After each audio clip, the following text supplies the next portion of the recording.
m'appelle Florence L'Hôpital, j'ai 34 ans, je suis mariée avec Stéphane. J'ai un enfant qui s'appelle Gabriel et ça fait 4 ans que je suis batelière, donc avec mon mari on fait du transport fluvial.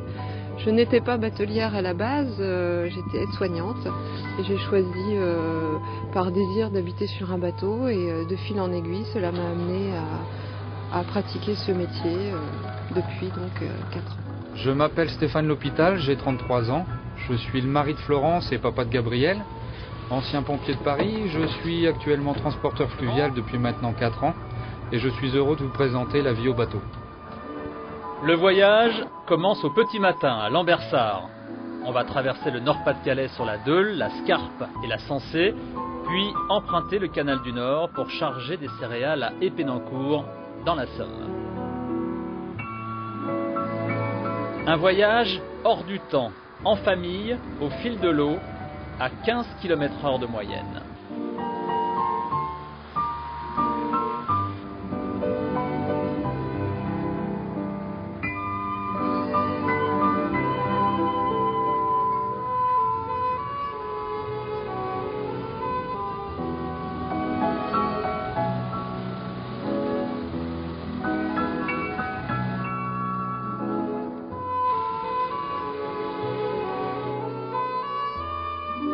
Un voyage de 3 jours, rythmé par le passage des écluses. Il y en aura 17 avant d'arriver à destination. Oui, Cosma, écoute. Et bonjour monsieur, là actuellement j'ai une bassine de montant et ensuite j'ai un avalant à descendre. D'accord, reçu, vous faites des montants, avalants à venir. Merci, à tout à l'heure. Écluse de Don, écluse de Douai, écluse de Gueuselin, écluse de Paluel, à chaque fois un moment de stress. Je vais un petit peu vite, hein. Fais attention. Précision de la manœuvre, synchronisation des gestes. Le travail se fait en couple, le couple se fait équipage.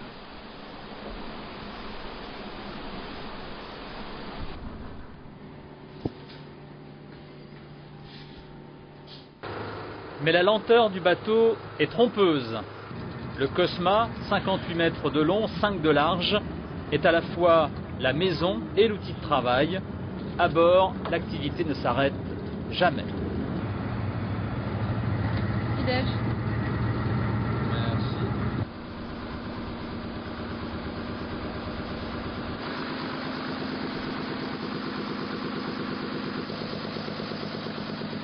La partie commerciale, c'est Stéphane, mon mari, qui s'en occupe plus particulièrement de négocier les contrats, d'appeler au téléphone et de défendre un petit peu les biens de l'entreprise et donc de négocier les meilleures choses au meilleur prix. Et toute la comptabilité de l'entreprise, Oui. c'est vous. Mais c'est moi beaucoup qui m'occupe des papiers, oui effectivement. J'adore le rangement, j'adore classer, donc tout est bien répertorié, mes factures, etc.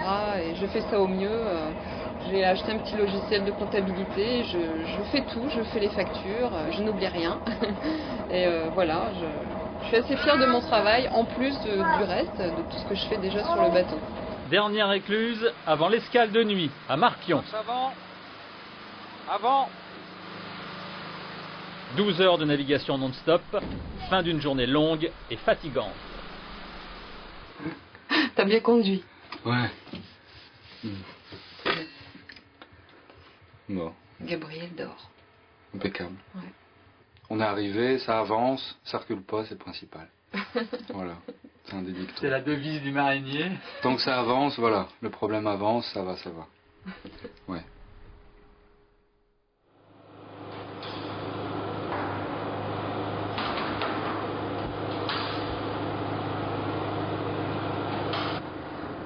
Épénencourt, chargement de 310 tonnes de blé à destination de la Belgique.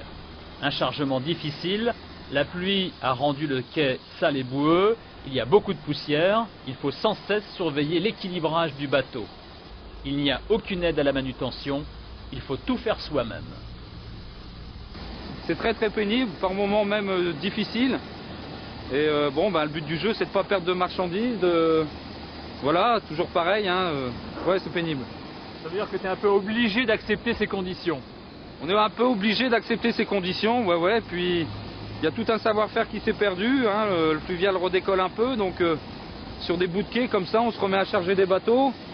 Donc ça crée des conditions de travail comme ça, et oui, on est un petit peu obligé d'accepter, sinon, ben, à force de dire non, on travaille plus ou moins. Le chargement, c'est un moment de stress.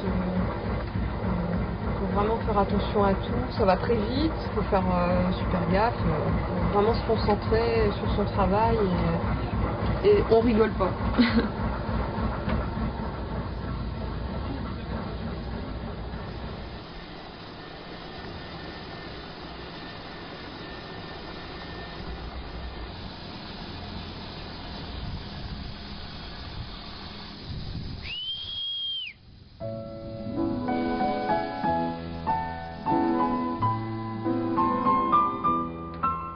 Grand nettoyage avant d'entamer le retour vers le nord. Le Cosma a maintenant 5 jours pour livrer son blé au moulin de Dinze entre Courtrai et Gand. À 10 € la tonne, ce voyage rapportera 3 000 €, moins les charges, les frais, les droits de canot et les fournitures. C'est tout le paradoxe du transport fluvial aujourd'hui. On s'apprête à le relancer, mais l'avenir reste incertain. L'avenir, c'est beaucoup d'interrogations, beaucoup d'interrogations sur la profession, sur le devenir, sur les tarifs, sur l'éducation de Gabriel, la mise en pensionnat, sur tout un tas de paramètres qui font que l'avenir, c'est vraiment beaucoup d'interrogations, notamment Seine-Nord, qu'est-ce qui va se passer? C'est dur, des fois on pleure, des fois c'est pas toujours facile, on se pose beaucoup de questions, mais au final, oui, je suis heureuse, tout va bien.